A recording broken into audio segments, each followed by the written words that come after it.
Hello 12th class, as we are discussing chapter number 5 of your Indian economic development, that is India's foreign trade, and today we will be discussing about what was India's foreign trade, what was the situation of India's foreign trade after independence.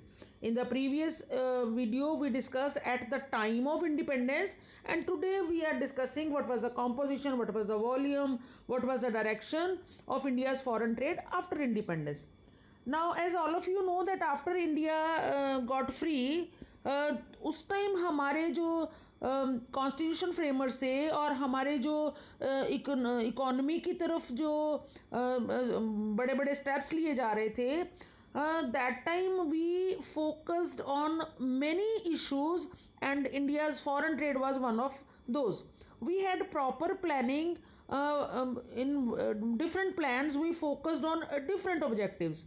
So India के foreign trade के ऊपर भी एक noticeable change हमें मतलब notice हुआ, नज़र आया, और not even in volume, not even in composition, ठीक है, डायरेक्शन ऑल्सो चेंज. आज इंडिया ऑलमोस्ट इज़ रिलेटेड, अगर हम ट्रेड की बात करें तो India has trade relations with almost all the countries of the world. Clear? So let us discuss first of all the volume of foreign trade. To understand this, you need to go through this data. See, right from the days when we started the first plan in 1956, 51-56 का जो tenure था till 56, ये हमारा export का volume था. This is imports, this is exports.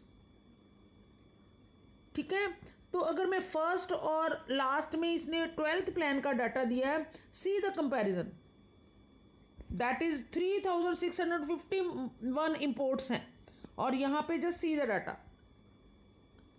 See the volume that has change. Not only in imports, see the exports. Now earlier India was exporting 3109, now India is exporting this much.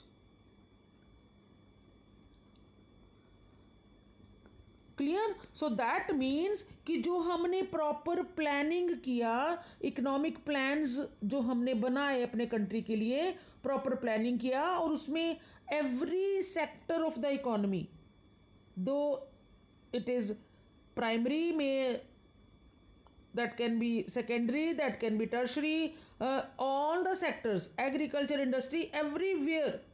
So production बढ़ा, production बढ़ने से GDP growth बढ़ा, और production बढ़ा, और हमारा import और export में सब्सटेंशियल इंक्रीज ही होता चला जा रहा है. ठीक है, the volume of India trade has increase considerably under this planning system, 5 year plan का जो हमने सिस्टम कराया था. ठीक है, अगर हम कॉम्पोजिशन ऑफ फॉरेन ट्रेड की बात करें, कॉम्पोजिशन ऑफ द ट्रेड का मतलब क्या है? It refers to the items of export and import.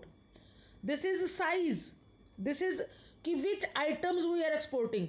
Earlier at the time when we got freedom, हमारा जो ब्रिटिशर्स के रिजीम में जो हमारी आइटम्स थी वो मेनली रॉ मटेरियल था. उसकी वजह से ही इंडिया को बैकवर्ड इकोनॉमी समझा जाता था.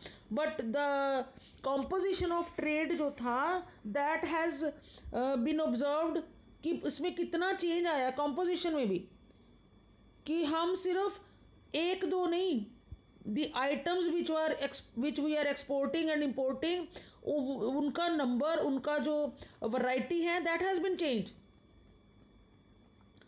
Decline in the percentage share of agriculture exports, percentage share of agricultural export में डिक्लाइन हुआ है. क्यों? क्योंकि India started using these farm products as a raw material in their own industries. आपको लगेगा कि यहाँ पे तो ये तो नेगेटिव चीज़ है कि एक्सपोर्ट कम हो गए. एक्सपोर्ट कम क्यों हुए? क्योंकि कंट्री में इंडस्ट्रियल डेवलपमेंट हुआ. जो raw material earlier we use to export, now that material is being used in our own domestic industries. Clear? और सेकेंडली, इंडिया का जो पॉपुलेशन है वो बढ़ गया, और domestic population means domestic consumption increase हो गया. सो जो फार्म प्रोडक्ट्स हम एक्सपोर्ट करने लगे थे वो उनकी कंजम्पशन इंडिया में बढ़ गई। कुछ चीज़ें इंडस्ट्रियल सेक्टर यूज़ कर रहे हैं, कुछ हमारी इंडियन पॉपुलेशन उसको कंज्यूम कर रही है। ठीक है, सो आपको ये क्वेश्चन आ सकता है कि why the agricultural exports have shown a decline in the percentage. So these are the two reasons. Okay, then is decline in the percentage share of conventional items. यहाँ एग्रीकल्चर आइटम्स की बात हो रही थी। Conventional items means jute, tea, food grains, minerals, they are the मतलब main है ये India's export का जब इंडिपेंडेंस के टाइम में थे। बट जब हमने प्लानिंग शुरू किया, प्लान डेवलपमेंट प्रोग्राम्स अडॉप्ट किए, तो domestic demand for these conventional items जो थी वो अपने कंट्री में ही राइज हो गया।